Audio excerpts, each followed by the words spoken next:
Indian news में आपका स्वागत। मैं हूं शफीर खान। आइए दिखाते हैं आज की इस खबर को। केएमएस स्कूल थाना रोड फीस की बढ़ोतरी को लेकर मचा बवाल।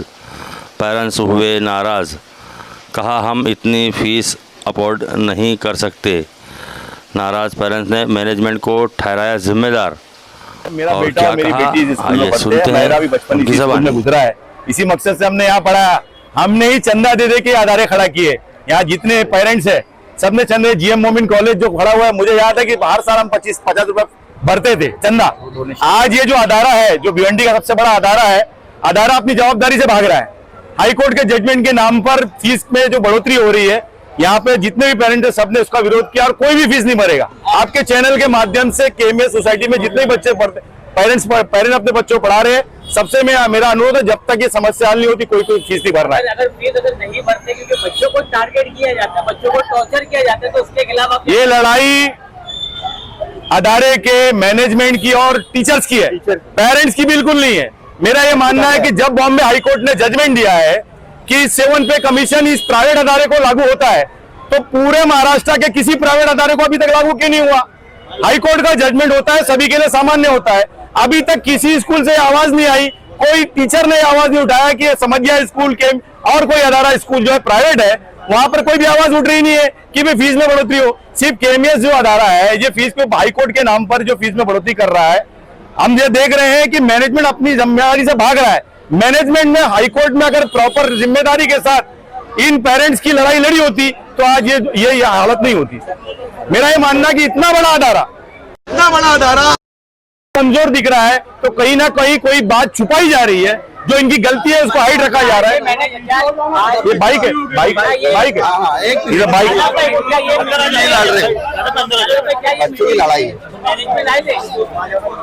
देखिए, पेरेंट टीचर एसोसिएशन की मीटिंग थी। पेरेंट्स और टीचर के बीच में संवाद हुआ है। किसी भी सवाल का स्कूल प्राध्यापक की तरफ से कोई भी सवाल का जवाब नहीं मिला, इसलिए हा उल्ला कारण होने के कारण इस मीटिंग को समाप्त कर दिया गया है। मीटिंग का कोई निवारण नहीं निकला है। हाँ, ये मिनट्स बन सकती है वीडियो के माध्यम से कि लोगों का विरोध है। मेरा ये आपके चैनल के माध्यम से ये कहना है कि इस मीटिंग का कोई सोल्यूशन निकला नहीं, कोई हल नहीं निकला। पहली बात तो मैनेजमेंट को यहाँ होना चाहिए। हाँ। पेरेंट्स और टीचर की मीटिंग करा दी है, ऐसा होना ही नहीं चाहिए।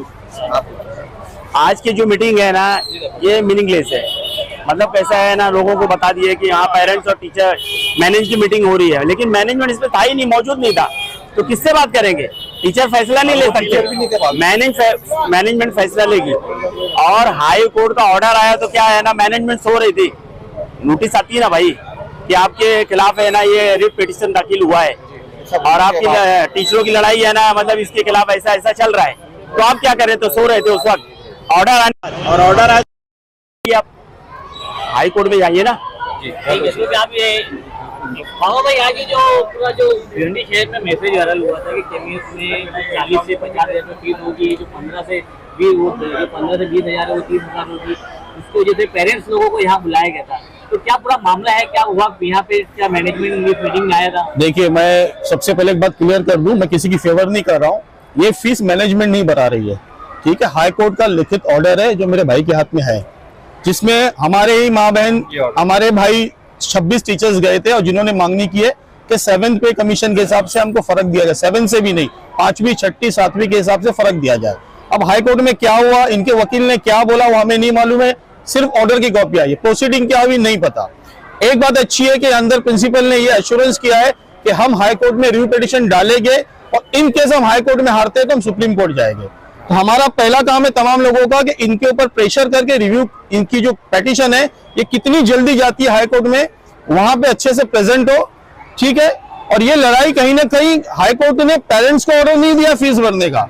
मेरे तो ये समझ में नहीं आ रहा कि उन्होंने पेरेंट्स को क्यों बुलाया, बराबर मेरे तो समझ में नहीं आ रहा है। ये ऐसा, ये खुद के गले की जो बला है वो हमारे गले में डालने देख रहे हैं। इसमें कहीं नहीं लिखा कि पेरेंट्स पैसा भरेंगे, हाई कोर्ट ने इनको दिया है।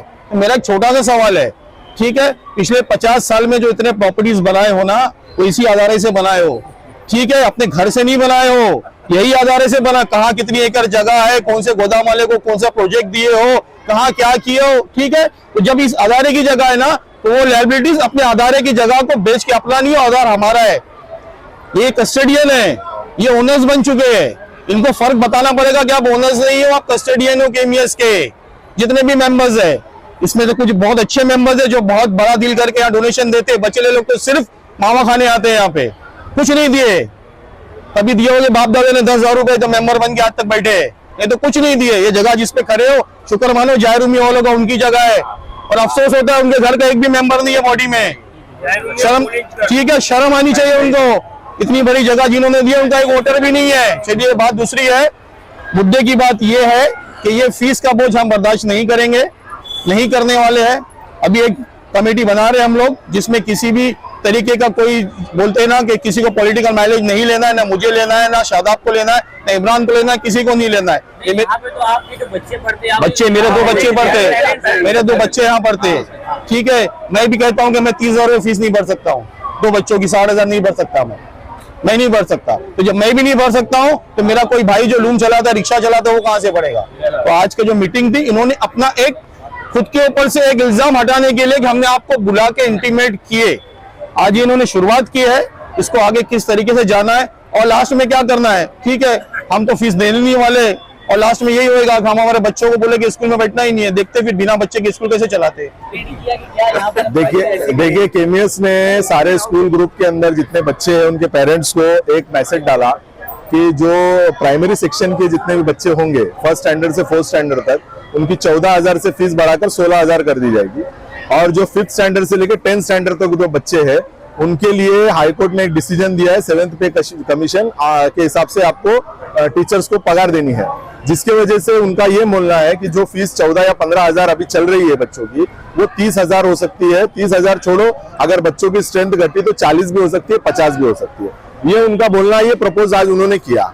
मेरा सवाल ये है कि जो फीस डिसाइड होती है, 2009 का कायदा ये बोलता है कि आप किसी भी स्कूल, किसी भी इदारे से पैसा नहीं कमा सकते। आपको नो प्रॉफिट नो लॉस के अंदर स्कूल चलानी है। ये क्लियर कट है, आप इससे कोई पैसा नहीं कमा सकते। बाबा भाई ने बहुत सारे करप्शन के भी आरोप लगाए, मैं वो आरोप नहीं लगाऊंगा। हो सकता है बाबा भाई को उसकी ज्यादा जानकारी हो, लेकिन मैं पेरेंट्स की और इनकी बात करूंगा, मैनेजमेंट की, कि जब नो प्रॉफिट नो लॉस के अंदर आपको स्कूल चलाना है, तो आप जो 14,000 15,000 फीस ले रहे थे, उसका ऑडिट रिपोर्ट किधर है। अब आप लोगों ने डिसाइड किया 30,000 कर रहे हो, दैट मीन्स आपको ऑडिट में आपने समझ में आया होगा आपको कि जो टीचर से उसको XYZ आपको अमाउंट पे करना है, उसके सामने स्टूडेंट से XYZ अमाउंट लेना है। अभी ये सारे अखराजात इनको सामने रख रहे हैं। हमारा मुतालबा इनसे यही था कि आप सारी ऑडिट रिपोर्ट हमारे सामने रखो, और ऑडिट रिपोर्ट रखने के बाद में पुराने भी हिसाब दो, और जो नया आप करने जा रहे हो हंगामा। देखिए, मुझे ऐसा लगता है इसके पीछे मंशा सिर्फ फीस बढ़ाना है। ये 30,000 बोल के 20,000, 18,000, 21,000, 22,000 ये करेंगे, इनका ये काम है। और एंड में यही होने वाला है कि भाई कोई पैसा नहीं भर पा रहा है, मैनेजमेंट अपने आंग पे ले रहा है, आप लोग की मदद कर रहा है। अब ये 15,000 16,000 फीस नहीं रहेगी, 20,000 रुपए रहेगी। ये लोग काम करने जा रहे हैं। अगर ये जो मैनेजमेंट अगर कहता है, अगर ये फीस जो भी है, अगर 30 से 40,000 अगर नहीं है, फिर भी अगर 5,000 कम करते हैं, तो क्या आप उसके अंदर एग्री हो जाएंगे? कैसे एग्री होंगे? जो पुरानी फीस है उसके बारे में तो आप बताओ ना सर। मैंने उनसे वही सवाल किया कि मान लो कि आपकी फीस 30,000 डिसाइड कर, आपके ऊपर थोप दिया, आपने डिसाइड कर लिया कि 30,000 फीस होगी, और पेरेंट्स भरने को तैयार नहीं है, तो आप पेरेंट्स के साथ क्या करना चाहते हो, उन स्टूडेंट के साथ क्या करना चाहते हो, उसका जवाब दो। उसका जवाब उनके पास नहीं था। मैं ये बोलता हूं कि अगर 2 साल फीस नहीं भरो तो तीसरे साल वो लिविंग हाथ में दे रहे हैं ना आपके, फीस नहीं भरने के कारण। क्या ये उनका अथॉरिटी है? क्या वो सरकार की मान्यता है? इनको तो किसी चीज की अथॉरिटी नहीं है सर। ये जैसे बाबा भाई ने बताया ना, ये सिर्फ मैनेजमेंट है, लेकिन ये ओनर बन के बैठ गए। हमारा जो झगड़ा है मैनेजमेंट का और पेरेंट्स का झगड़ा है। यहाँ पर टीचर्स को बुरा मानने की या टीचर्स को ऐसा लगने की कि पेरेंट्स टीचर्स के विरोध में, ये बिल्कुल गलत है। 7th पे कमीशन के हिसाब से उनको पैसा मिलता है, वेल एंड गुड, मिलना चाहिए, कोई प्रॉब्लम नहीं है हम लोग को, लेकिन उसका सारा बोझ पेरेंट्स के ऊपर मत डालो ना। आप डोनेशंस भी लेते हो, आप अदर एरिया से आपको डोनेशन आता है, एनजीओ से डोनेशन आता है, CSE का फंड आता है आपके पास में, वो सारा ये स्कूल मैनेजमेंट करने के लिए होता है। तो वो कहाँ जा रहा है, तो ऑडिट में ही मालूम पड़ेगा आपको कहाँ जा रहा है। तो यही मेन हमारा मुद्दा ये है कि आपको ऑडिट देना पड़ेगा। देखिए, आप ऊंट पहाड़ के नीचे आया है, सारे पेरेंट्स से मैं यही रिक्वेस्ट करूंगा, आप ऑडिट के ऊपर जोर मारो कि भाई आप तुम्हारा लेखा जोखा तो तुम जस्टिफिकेशन दो इसका, बाकी सवाल करके कोई मतलब नहीं है।